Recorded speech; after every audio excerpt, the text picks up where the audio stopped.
வணக்கம் மக்களே, welcome back to நேற்று இன்று நாளை. இன்றைக்கி நம்ம வீடியோவில் ஒரு ஹெல்த்தியான சட்னி ரெசிபி தான் பார்க்க போகிறோங்க. நம்ம இன்றைக்கி பார்க்க போகிறது டர்க்கி பெரி, அதாவது பச்சை சுண்டக்காய் சட்னி. இந்த மாதிரி சட்னி பண்ணி பாருங்கள், உங்கள் வீட்டு குழந்தைங்க கூட சாப்பிடுவாங்க. ஏன்னா என்னோடய பசங்க ரொம்ப பிடிச்சி சாப்பிட்டாங்க. வாங்க இதை எப்படி பண்ணலாங்கிறத பார்த்துடலாம். பச்சை சுண்டக்காவை காம்பை கிள்ளிட்டு நல்லா அலம்பிக்கோங்க. அலம்பின சுண்டக்காவை ஒரு டம்ளரோ இல்லை இடிகளோ வச்சு இடிச்சிட்டு திருப்பி ஒரு தடவை வாஷ் பண்ணிங்கன்னா அதில் இருக்கிற விதையெல்லாம் உங்களுக்கு வெளியில் வந்துடும். இந்த மாதிரி உடைக்கும் போது உள்ளே ஏதாவது பூச்சி இருக்கான்னு நீங்கள் செக் பண்ணிக்கலாம். ஒரு 2 டீஸ்பூன் எண்ணெயை சூடு பண்ணிவிட்டு ஒரு 3/4 கப் பச்சை சுண்டக்காவை நல்லா ரோஸ்ட் பண்ணிக்கலாம். பச்சை கலர் உங்களுக்கு அப்படியே மாற ஆரம்பிக்கும், அது வரைக்கும் நம்ம நல்லா ரோஸ்ட் பண்ணிக்கலாம்.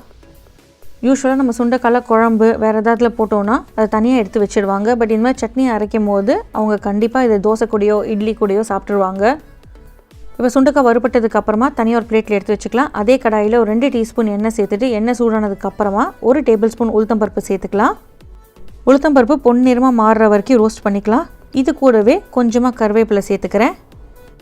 அடுத்ததாக காரத்துக்கு நான் 3 காஞ்ச மிளகாய் சேர்த்துருக்கேன். 2 காஷ்மீரியும் ஒரு நல்லா காரமாக இருக்கிற காஞ்ச மிளகாய் சேர்த்துக்கிறேன். நீங்கள் உங்கள் வீட்டு காரத்துக்கு ஏற்ற மாதிரி மிளகாய் சேர்த்துக்கோங்க. மிளகாய் லைட்டாக ஒரு 10 செகண்ட்ஸ் ரோஸ்ட் ஆனதுக்கப்புறமா ஒரு 3/4 கப் அளவுக்கு பொடிப்படியாக நறுக்கின வெங்காயம் சேர்த்துக்கலாம். இந்த எண்ணெயிலே இந்த பருப்பு கூடவே வெங்காயம் கொஞ்சம் வதங்கட்டும். வதங்கினதுக்கப்புறமா ஒரு 1/2 கப் அளவுக்கு நறுக்கின தக்காளி சேர்த்துக்கலாம்.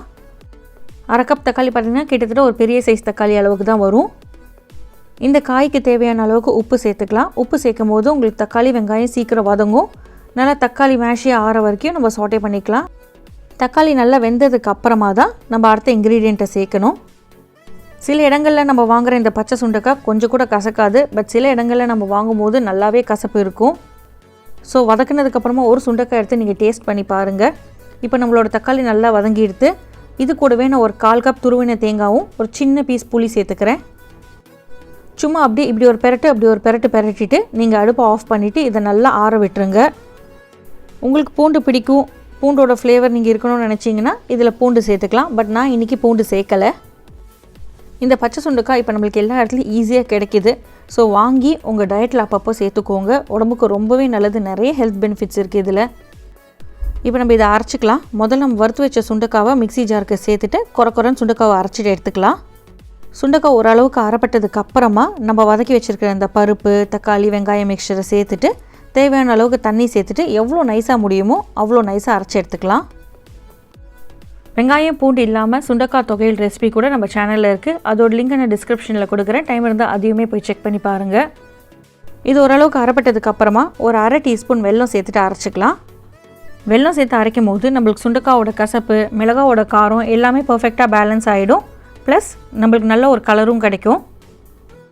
இது ஓரளவுக்கு நல்லா அரைப்பட்டதுக்கு அப்புறமா இதை நம்ம திருப்பி ஒரு தடவை தாளிச்சிக்கலாம். எந்த சட்னியாக இருந்தாலும் நீங்கள் திருப்பி தாளிச்சிட்டு ஒரு தடவை கிளறினீங்கன்னா அதோட லைஃபே உங்களுக்கு ஜாஸ்தியாக இருக்கும். நீங்கள் கூடுதலாக இன்னும் 2 நாள் வச்சு சாப்பிட்லாம். இப்போ தாளிக்கிறதுக்கு ஒரு டேபிள் ஸ்பூன் எண்ணெயை சூடு பண்ணிக்கலாம். எண்ணெய் நல்லா சூடானதுக்கு அப்புறமா ஒரு 1/2 டீஸ்பூன் கடுகு சேர்த்துக்கலாம். கடுகு நல்லா வெடிக்கட்டும். வெடித்த உடனே நல்லா ஒரு கைப்பிடி அளவு கருவேப்பிலை சேர்த்துக்கலாம். இப்போது நம்ம அரைச்சி வச்சுருக்கோம் இல்லை இந்த சட்னியும் சேர்த்துட்டு 1-2 நிமிஷத்துக்கு நீங்கள் கிளறினீங்கன்னா நல்லா திக்காயிடும். நம்ம தேங்காய் சேர்த்துக்கிறதுனால நம்மளுக்கு சீக்கிரமே குக் பண்ணும்போது திக்காயிடும். அவ்வளோதாங்க, நம்மளோட சூப்பரான சுண்டக்காய் சட்னி ரெடி. ட்ரை பண்ணி பார்த்துட்டு எப்படி இருக்குன்னு சொல்லுங்கள். என்னோடய சின்ன பொண்ணு சுண்டக்காவே சாப்பிட மாட்டா. ஆனால் இந்த மாதிரி சட்னி பண்ணப்போ நல்லா கேட்டு வாங்கி சாப்பிட்டா. ஸோ நீங்களும் ட்ரை பண்ணி உங்கள் பசங்களுக்கும் கொடுங்க. நம்ம சேனலுக்கு ஃபர்ஸ்ட் டைமாக வரீங்கன்னா லைக் பண்ணுங்கள், ஷேர் பண்ணுங்கள், மறக்காமல் சப்ஸ்கிரைப் பண்ணுங்கள். இன்னும் ஒரு நல்ல வீடியோட உங்களை நான் நாளைக்கு சந்திக்கிறேன். until then take care, bye bye, thanks for watching.